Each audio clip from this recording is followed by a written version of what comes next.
Hello, my name is James Downey, and I'm a nutritionist with CP Feeds.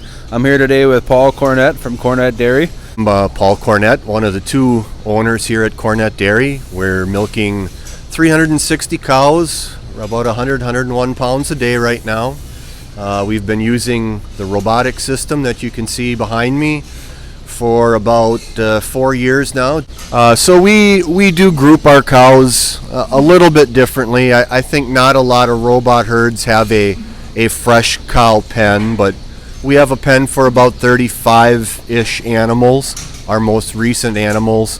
We figure for a little bit lower just total intake, and we push a little bit more energy to those cows, try to keep them from stumbling early on.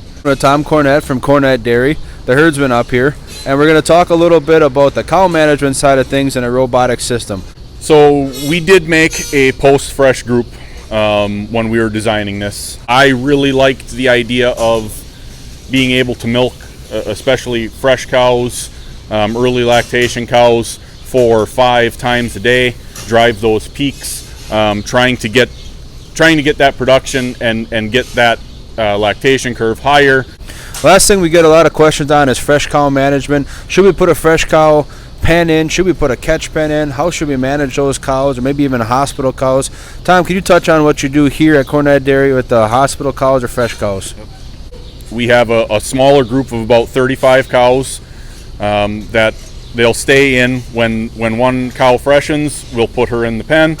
The one that's fresh the longest will move out into one of the other pens. We've always had a fresh cow, a post-fresh group before. I wanted to continue that. If there's something feed-wise that we wanted to put in for energy or something to help that fresh group along, we wanted to be able to try and get that into the PMR rather than trying to somehow feed that into a robot, which is shared with another group.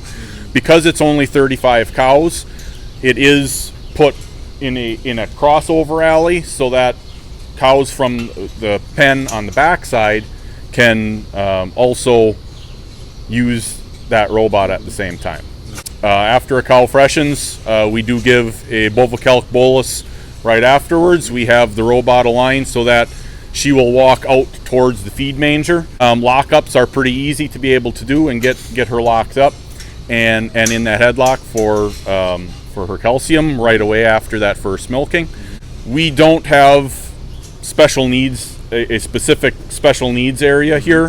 When we were designing things and going around 5 years ago touring operations that had basically a setup that's like our fresh group, where we can have a special needs group or a hospital group on the backside of a robot, and they can come around and get milked and sorted back into that pen.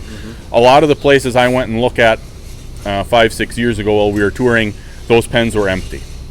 There weren't any cows in those pens, and I looked at that barn.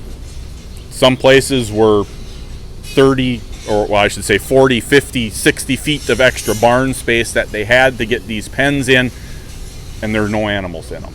It seemed like a big expense at the time. I wish I had them now. I shouldn't say I wish we had them now. If I were to do something differently, that's what I would have done. That would have given me a little bit more opportunity to sort cows, let the computer do more sorting of those cows. If the computer detects a mastitis or something, I could program the robot to sort her out into that special needs area where she would be available for me to put my attention to right away in the morning. It would also give me a place to put cows and dry cows off in a little bit more convenient way than what we do now, where I could give them some dry cow feed and get them to dry down. I like to dry cows off when they're milking about 40 to 45 pounds or less per day, just less stress on that udder when they go dry. If you have any other questions on going with robots, please contact your CP Feeds nutritionist. We'd love to help and be part of the conversation. Thanks for watching.